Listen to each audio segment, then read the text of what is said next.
Hello young fellows. जैसा कि आपको मालूम है कि जब से आरपीएससी ग्रेड 1 का सिलेबस चेंज हुआ है तब से कई बार ये भी लगता है कि बहुत सारी चीज़ों में कुछ बड़ा बदलाव हुआ है और जो इन चीज़ों से गुजर चुके हैं कहीं ना कहीं, जिन्होंने ब्रिटिश हिस्ट्री वगैरह को पहले से पढ़ा है, उनको ये लगता है कि मामूली चीज़ है। ये है भी मामूली, मगर देखने पे कई बार इसके यूनिट देखने पे आपको ये लगा होगा कि ज़्यादा है, बहुत ब्रॉड में चीज़ें हैं, इनको अपन ब्रीफली या स्मार्टली या कंसाइज करके किसी चीज़ को कैसे पढ़ा जाए। तो उसी सिलसिले में अपन आज थोड़ा बहुत बात करने वाले हैं। हमारे जो सिलेबस के अंदर एक हिस्सा है वो लिटरेरी पीरियड्स का हिस्सा है और उन्हीं पीरियड्स में कुछ मूवमेंट हैं, ऐसे मूवमेंट जिन्होंने हिस्ट्री को डोमिनेट किया है। तो उसी के ऊपर थोड़ी सी चर्चा करने वाले हैं अपन कि ब्रिटिश हिस्ट्री को कितना पढ़ा जाए। अगर आपको ये लग रहा है कि आप रेनेसों से लेके पोस्ट मॉडर्न तक पढ़ने में या ग्रेड 2 में मॉडर्न तक पढ़ने में समस्याएं पैदा हो रही हैं और आप उससे कहीं जूझते हुए नजर आ रहे हैं, तो एक चीज हम यहाँ बात करने वाले हैं कि कितना वक्त दिया जाए और इसे कितना पढ़ा जाए। देखिए, अगर हिस्ट्री है तो लिटरेचर है, या मैं कहूं वाइसा वर्सा। ये इसलिए है कि कोई हिस्टोरिकल मूवमेंट होता है वो समाज को इन्फ्लुएंस करता है, समाज को कोई चीज इन्फ्लुएंस करती है वो साहित्य को इन्फ्लुएंस करती है। कई बार ऐसा भी हुआ है जब लिटरेरी फिगर्स ने ही कहीं ना कहीं सोसाइटी को शेप देने की कोशिश करी।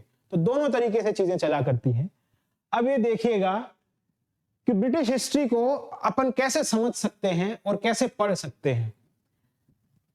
इनिशियल फेज में जब आप लोगों ने भी मेरे से पूछा था तब हमने 2-3 किताबों की बात करी थी और ये कहा था कि टेलीग्राम चैनल पे बुक लिस्ट है, उससे आप पढ़ लीजिए। तब रिप्लाई ये मिला था कि ये ज्यादा नजर आ रहा है कहीं ना कहीं। तो देखिए, अगर आप पढ़ पा रहे हैं उतना तो कोई दिक्कत नहीं है। आगे यूजीसी नेट भी है, असिस्टेंट प्रोफेसर की भी तैयारी करें आप। आपको जिंदगी किसी पड़ाव पे रुकना नहीं है, ये एक एग्जाम, ये एक फेज है, इसके बाद आगे भी बढ़ना है। तो वो आप कर सकते हैं, तो ये लाजमी है पढ़ना, इसमें कोई दिक्कत की बात नहीं है। जैसे मैंने पहला नाम लिखा है एमएच अब्राम्स का। एमएच अब्राम्स हम जानते हैं लिटरेरी फिगर्स हैं, जो भी लिटरेरी टर्म्स हैं, सारी चीजें इंक्लूडेड हैं। ये एज ए इंसाइक्लोपीडिया है लिटरेचर का। लिटरेचर को बाइबल की तरह देख सकते हैं इसको, लिटरेचर की अपन डिक्शनरी की तरह काम करता। ये वाली चीज आपको पढ़नी ही पढ़नी है। दूसरे नंबर पे आप देख रहे होंगे Rutledge history of English literature और तीसरे नंबर पे आप देख रहे होंगे विलियम जे लोंग की हिस्ट्री ऑफ इंग्लिश लिटरेचर। अब इनमें समस्या ये है कि इनको पूरा पढ़ना, जो इंसान नए सिरे से शुरू कर रहा है उसको टफ लगती है ये चीज। तो आपको ये समझ आता है कि ये चीज कहीं ना कहीं टफ है हमारे लिए, तो किया क्या जाए। तो कुछ स्मार्टली अपन कुछ एक चीजों को देख सकते हैं।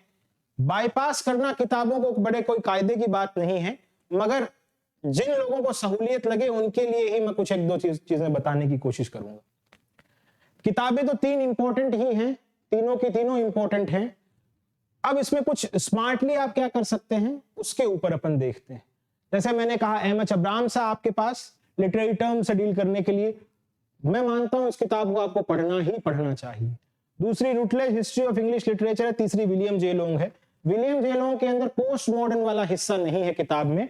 Rutledge history of English literature post modern से भी डील करती है और उनके राइटर से डील करती है। अब आपको ये दोनों में से आप किसी को भी एक को चुन सकते हैं। वैसे अब आपको लगे पेजेस ज्यादा हैं, रिवीजन में समस्या होगी, तो कोशिश ये करनी है, पहला स्टेप आपको जो फॉलो करना है वो ये है। सबसे पहले आपको दिखा होगा कि हिस्ट्री है ब्रिटिश लिटरेचर की, हिस्ट्री में सबसे बड़ा मूवमेंट क्या है इस पे नजर रखनी है कि कोई चीज, जैसे फॉर एग्जांपल हमारा हिस्ट्री में पहला ही पीरियड जिसका जिक्र है रेनेसों, रेनेसों का जिक्र है, पुनर्जागरण का जिक्र है। इस पुनर्जागरण के अंदर आपको ये ध्यान करना है, सबसे पहला 2-5 लाइन में आपको यहां तक रखना है कि रेनेसों आया क्यों था। किताब इसका आपको जवाब देके जाएगी। दूसरी बात है, इस रेनेसों के अंदर इसके फीचर्स क्या रहे। फीचर्स इन अ सेंस, कोई या तो कोई बड़े आविष्कार हुए हैं, कोई इन्वेंशन हुआ हो, कोई ऐसे फिगर्स हुए हो जिन्होंने इस रेनेसों में चीजों को बदल के रख दिया हो, उनको आपको हमेशा ध्यान रखना है। फॉर एग्जाम्पल जैसे प्रिंटिंग प्रेस है, प्रिंटिंग प्रेस इसी वक्त में आपको दिख रही है। फॉर एग्जाम्पल रेफॉर्मेशन आपको इसी वक्त दिख रहा है। तो ये एग्जाम्पल इसलिए दे रहा हूं ताकि पता चले कि कोई भी हिस्टोरिकल पीरियड है उसके अंदर कुछ ऐसी चीजें हुई हैं जिन चीजों ने उस पीरियड को शेप दी है, उस पीरियड को कहीं ना कहीं बनाया है। तो ये फीचर्स के अंदर जैसे प्रिंटिंग प्रेस है, रेफॉर्मेशन आपको यहां दिख रहा है। और भी चीजें हैं कुछ एक, जैसे साइंस में क्या डेवलपमेंट्स हुए हैं, तो वो 2-5 पॉइंट आपको नजर यहां रखनी है। उसके बाद सबसे मेजर समस्या ये आ रही है कि इतने सारे राइटर्स से कैसे डील किया जाए, एक एक राइटर को कैसे पढ़ा जाए। उसे आप 2 कैटेगरी के हिसाब से पढ़ सकते हो, दूसरी कैटेगरी आप छोड़ सकते हो। पहली कैटेगरी जो बताने वाला हूं 2 कैटेगरी में, वो इंपॉर्टेंट है। वो क्या है? राइटर्स हैं, आपको कोशिश करें मेजर राइटर्स हैं वो नहीं छोड़ने। मेजर का पता कैसे चले? देखो, एक तो तरीका ये है मेजर का पढ़ने के लिए कि आप नेट वगैरह के प्रीवियस ईयर के पेपर देखो सारे के सारे। अब इसमें भी समस्या ये है कि साहब हमने इस चीज को पहले कभी किया नहीं है, नेट के लिए आगे बढ़े नहीं है, तो हम कैसे देख पाएंगे? तो उस पीरियड में आप फॉर एग्जांपल रेनेसां पे ही नजर रखिए। वहां एक कोशिश ये करनी है फर्स्ट लास्ट, कोई भी ऐसा इंसान जिसके आगे फर्स्ट दिख रहा है, लास्ट दिख रहा है, कि ये पहला इंसान था जो इंग्लैंड के अंदर ये चीज लेके आया। जैसे अपन सोनेट पढ़ते हैं, सोनेट के अंदर याट एंड सरे का जिक्र आता है, उन्होंने क्या किया था, वो फर्स्ट और लास्ट का वहां जिक्र आ रहा है, वो ध्यान रखना है। दूसरा, कुछ लिटरेरी हीरोज हुआ करते हैं, जैसे क्रिस्टोफर मार्लो ने ऐसा क्या किया था। ब्लैंक वर्स में इनका नाम इतना क्यों आ रहा है? ब्लैंक वर्स में कोई दूसरा इंसान है तो उसका जिक्र क्यों आ रहा है, उसका नाम भी ध्यान रखना है। और वो हीरोज आपको एक चीज और दिखेगी, आपने इतना लिटरेचर तो पढ़ा है, जब आप रात को सोए तो आंख बंद करके सोचे आपको कौन कौन से लिटरेचर में राइटर के नाम याद आ रहे हैं। तो आपको जो लगे कि ये पढ़ने ही चाहिए, उनको आपको थोड़ा कायदे से तसल्ली से पढ़ना है। एक ऐसे राइटर, आप जितने भी एजेस पढ़ते जा रहे हैं उनका बार बार नाम आ रहा है, रिपीटेड दिख रहे हैं आपको, उनको आपको पढ़ना ही पढ़ना है। फोर्थ जो पॉइंट है आपका क्या है, आपका सिलेबस उठाइए ग्रेड 1 और ग्रेड 2 दोनों का। वहां जो भी आपको राइटर दिख रहे हैं उनके बारे में आपको पढ़ना ही पढ़ना है थोड़ा बहुत। जैसे बहुत बारी ये कहा जाता है कि हमारे सिलेबस में शेक्सपियर का एक सोनेट है, क्या उस सोनेट को देखा जाए? अब बात यह है, आपके हिस्से में लिटरेरी पीरियड्स आए हैं, रेनेसां आया है, रेनेसां में एलिजाबेथन आया है, एलिजाबेथन का हिस्सा शेक्सपियर है, तो शेक्सपियर के दूसरे वर्क से भी क्वेश्चन आपको डेफिनेटली पूछे जा सकते हैं। तो सिलेबस कभी भी पिन पॉइंट करके चीजें नहीं बताता है आपको कि इतना पढ़ना है, इतना छोड़ना है। सिलेबस गुथा हुआ, फंसा हुआ रहता है आपस में। तो शेक्सपियर का जरूरी नहीं वो 4 चीजें पढ़ के ही आप छोड़ दें, या एक सोनेट दे रखा है वो पढ़ के छोड़ दें। उसके इंपॉर्टेंट वर्क्स के नाम है, ट्रेजेडी है, कॉमेडीज है, वो एटलीस्ट आपको पता होनी चाहिए।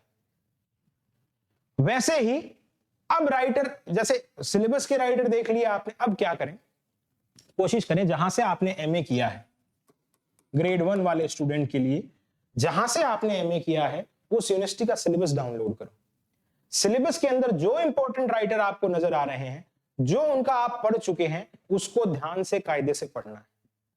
तो हिस्ट्री पढ़ने का अगर ये तरीका, एक मैं कोई बाईपास चीज बताने की कोशिश सच नहीं करना चाहता हूं, मगर ये स्मार्ट स्ट्रेटेजी है, इससे भी आप चीजों को हल कर सकते हैं। इससे भी अगर आप कोशिश करेंगे तो आपको कहीं ना कहीं फायदा मिलने की, मेरे हिसाब से मैं उम्मीद करता हूं फायदा मिल सकता है, अगर आपको लेंदी कोई चीज लग रही है। हालांकि ये बात सही नहीं है कि किताबों को अपन पूरी तरह छोड़ें, मगर आपको ये लगे कि आप नए हैं, आप इस चीज को समझना सीखना चाहते हैं, तो इस तरीके से इस चीज में आगे बढ़िएगा। तो ये आज का इस 5, 10, 15 मिनट में बताने की कोशिश ये थी कि ब्रिटिश हिस्ट्री को कैसे डील किया जा सकता है।